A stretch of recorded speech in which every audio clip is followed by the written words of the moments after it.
Hello, you wonderful people, and welcome to another episode of Super-Fanta-Fi. This being a show where we talk about TV shows of the supernatural, fantasy, and or science fictional genre. For today's episode, I'm going to talk about Season 1, Episode 9 of The Winchesters. A lot of really interesting things went down in this episode, so let's break it down. Well, first and foremost, the main through line of this episode is, obviously, Mary and John are, they're officially a thing, but we're kind of keeping it low key because it's like, right, when you're in your line of work, a personal relationship, but this is one of those instances where a workplace romance could complicate things, especially when work is such a life and death situation. So it puts John in this complicated situation where it's like, cool, well, we have to kind of keep it secret, but Mary's just kind of fine with like it just staying between them because she doesn't want to change things. She doesn't want to complicate things. It's like, hey, things are simple this way. We get to have our moments to ourselves and let's just kind of enjoy that. It doesn't have to really mean we have to involve everyone else. But I mean, Millie already knew, because she already knew how John felt about Mary, so that, but also she probably could tell, like, his demeanor, just everything about him was like, oh, it changed. So she could tell, like, that was different, so. But this episode revolves around the teams. Well, they've crossed vampires before, but this is John's first vampire rodeo, and the vampires are looking specifically for a amulet, basically, that tells you your fate and your destiny, which is interesting.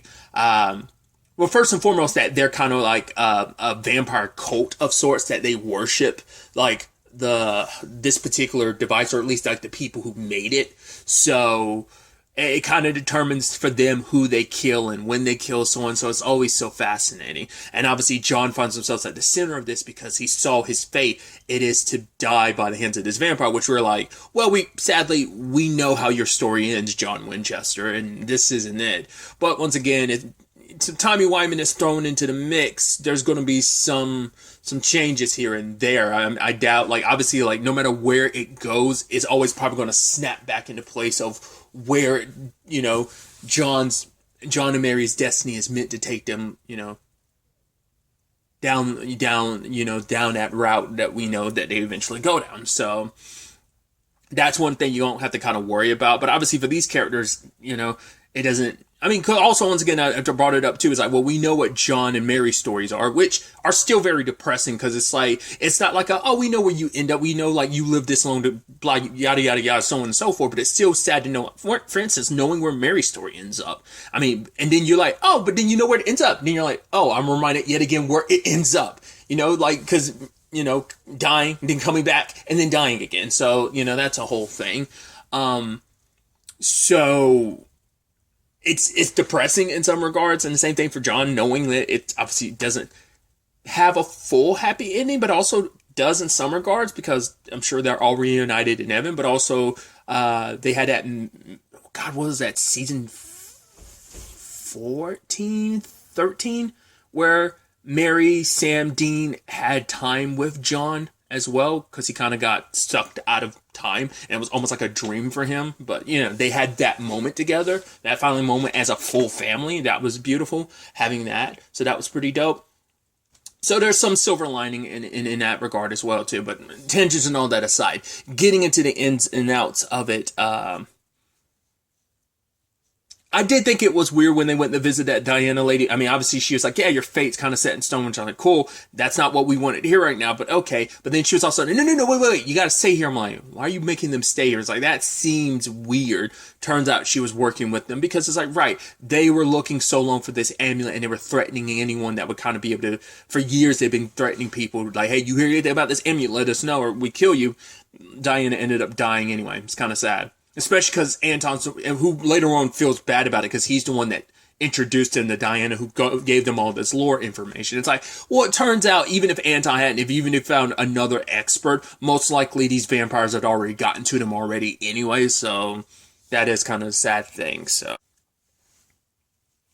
But it wasn't just John that saw his fate. It was also like the leader of that group of vampires, that he saw like, oh, I know what I'm meant to do. I'm meant to kill you, John. So it's like, oh, it's not your fate, because he knows exactly when John's supposed to die. And that ended up being the interesting thing, because neither one of them got the full context of the moment. It's like, okay, so you, John dies by this vampire in place with a red carpet. Later on, him and Millie end up inside the vault, which, cool. Lo and behold, it has a red carpet, which is interesting because John wanted to stay and fight, and his mom was like, no, you're not going to do the thing you typically do. Took him to the vault like they were suggesting a hideout, and lo and behold, it's like, oh, cool.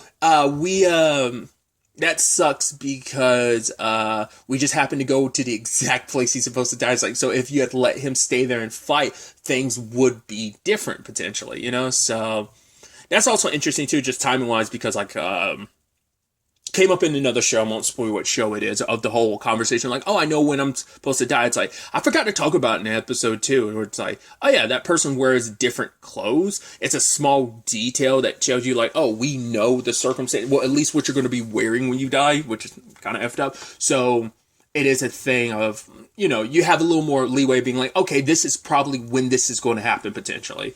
It gives you kind of some warning signs ahead of time, be like, oh, this is, the person's going to be wearing this, you know. I mean, obviously for John, I think it's, I'm sure John was probably still wearing the same thing in the entire episode. I wasn't paying too much attention on that. But I was more so talking about this other example I'm using without, you know, spoiling what the actual example is.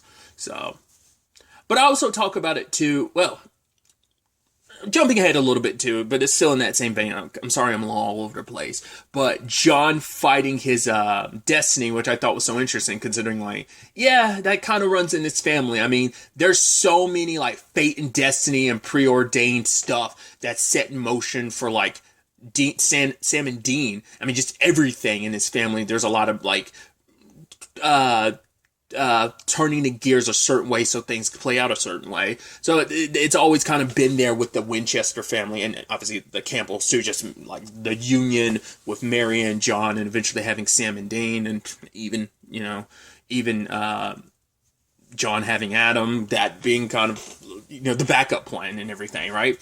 So just because, once again, they're supposed to be the vessels, the preordained vessels for Michael and Lucifer. So it's like, you know, so it's funny that this family just has a tradition of just fighting destiny and fate, especially Millie being like, right, your destiny is your fate is yours to take into your own hands and do with, because everyone is scared, because it's like, right, Mary's worried, and so it's just as much, I mean, obviously, Mary's worried even more, but, like, Lotta and Carlos are worried, and even John's scared, because it's like, right, like, how, like, it sounds like everything's saying fate can't be fault, but this is the first instant of learning, like, right, we didn't get the full context of everything, and I was able to shape my destiny, because, but you can make the argument, well, maybe your destiny was always meant to be to survive this, because once again, you and the vampire never saw the full context of it, so you're always meant to survive. So that's another way to look at it, like, oh, it is still predetermined because this was always meant to be.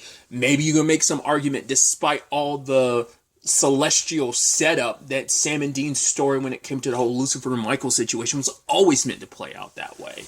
So, I mean, I think maybe the argument could be the same. I mean, I think the same thing's applicable when it comes to the same. Not as applicable when you throw in someone like God, when you throw in Chuck, it's like, well, that kind of puts a wrinkle in that, where it's like, no, I don't think that was predetermined. So that's kind of the lane I'm going down, which I think is kind of an interesting. It just comes of two minds of what you want to look at it. Do you want to be like, yes, free will is a thing, and you were able to change your destiny, or it's like, no, your destiny was always going to be that because we know what your destiny is. So there's that kind of interesting give and take in that regard. But John was able to survive because he had his mom electrocute him and stop his heart, and became a dead man in that moment because he was dead. And the moment the vampire dropped from him, he ended up stunned long enough for Mary to lop his head off.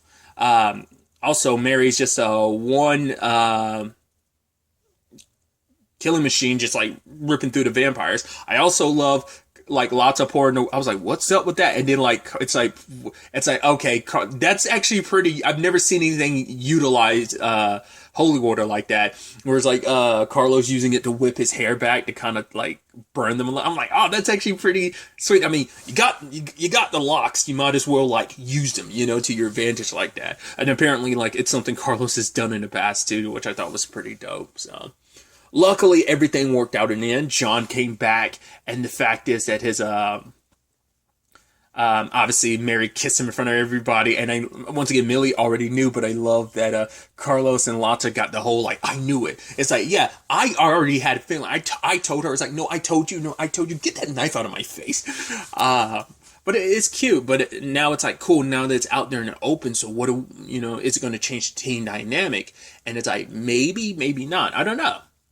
Well, because Carlos, I think it changed things because it probably made Carlos, especially because of everything, probably made him go like, no, no, no. Like, I was scared to kind of, with the whole Anton situation, but it made him reach out again. So, and Lotta seems like she has a thing for Tony, Ada's son.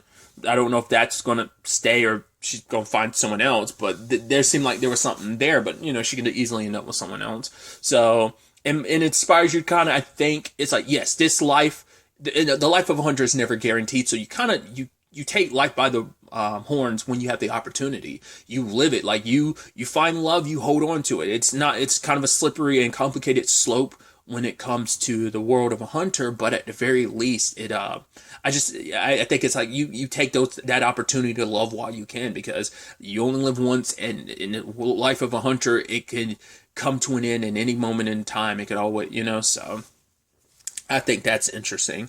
I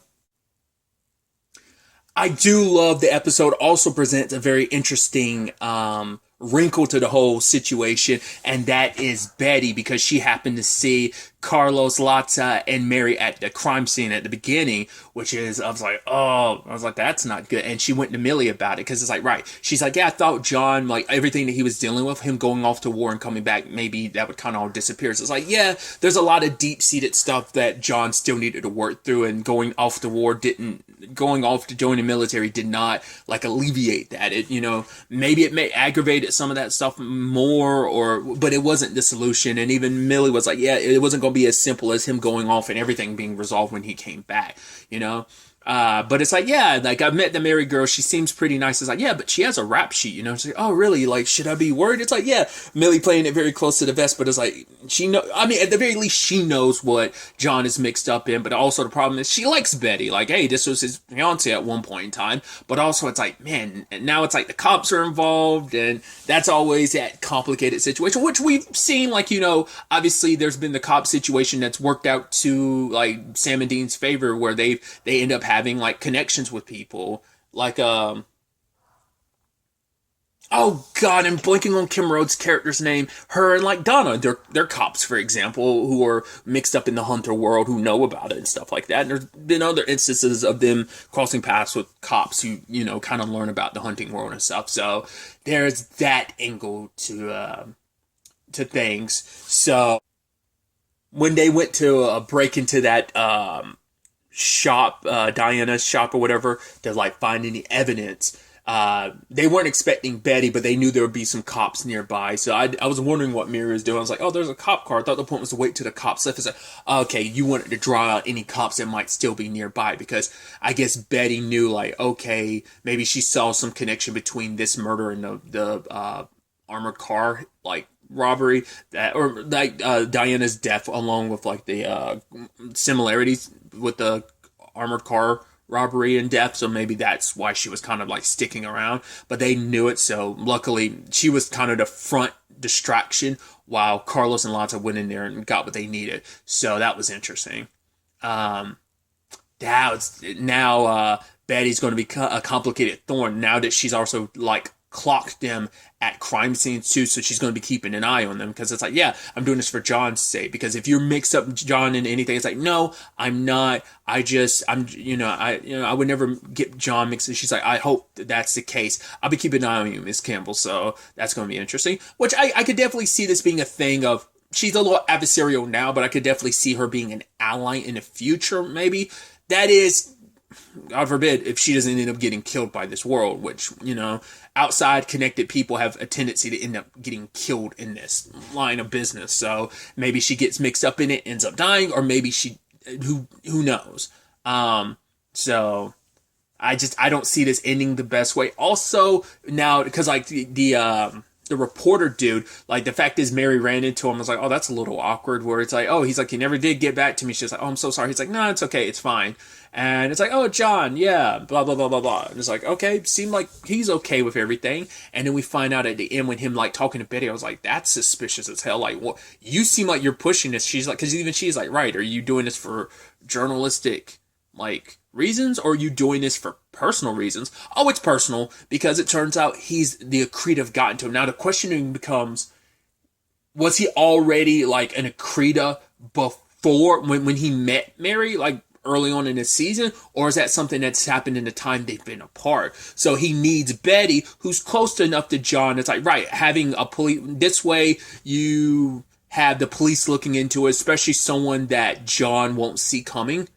Just because, like, he'll let his guard down around her, and she'll be able to help them dig into stuff. It's like probably easier just to possess her, but then it's like, right, we want someone who's close enough to them. In this particular case, John, which is tied to all this, that by keeping her, we don't raise any suspicions because it's just her asking the question. So it works out to their benefit. In fact, he's the one that actually kind of put her onto all of this. I don't know if he's the reason why when she showed up at the crime scene, she knew to kind of look for them, or is it after the fact she'd already kind of started questioning stuff? That's when he approached, being like, hey, this and that you should look into. So that's interesting. That's a complication in many different folds, because just Betty just naturally being a cop investigating is kind of an issue, but also the accretor kind of backing her, because it's like, right, know thy enemy, get close to them, try to find out everything you can about them, so it makes it a lot easier to keep tabs on what they're doing and stuff like that. So there's that angle. There's also this other element to the episode where there was the magic lockpick that the vampires had, which they now have, which I'm like, are they going to utilize that going forward or what? I'm assuming they kept that. There's also I didn't talk about it, but like the vampires being able to get inside of the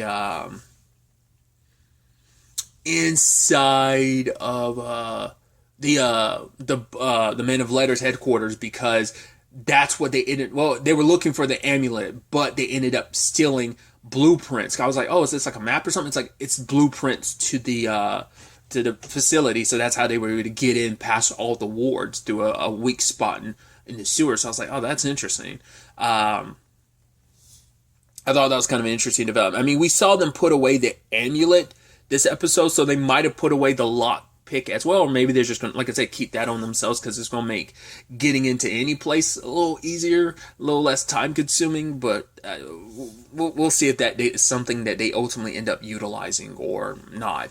I do like that element of, like, I don't remember they brought that up much in Supernatural, because I feel like at least with the Men of Letters stuff, like most of their stuff that Sam and Dean took advantage of was like all access there in the bunker. So like I don't really remember that being and once again, it could be an element, I just don't remember, of them keeping stuff separated. Maybe it's like a very, well, I mean, cause obviously the Men of Letters is very like old school, especially at this point in time, because obviously we're in the 70s and we're talking like even earlier, but obviously they're more modernized, like in Supernatural. I mean, obviously they're using like a very old like bunker and stuff like that. But what I mean by that, it's like obviously we know like the European side of things, like the Men of Letters advancements and stuff like that. So maybe that's a very old school Men of Letters things, or maybe even in Supernatural, like I said, I just maybe don't remember. It's like maybe that was still a thing, but keeping objects separated that way, like all that powerful stuff isn't in just one location, because that's an issue if you're able to just kind of like, oh, go to this one place and break it and take everything. It's like if everything's kind of constantly being moved around or stuff like that,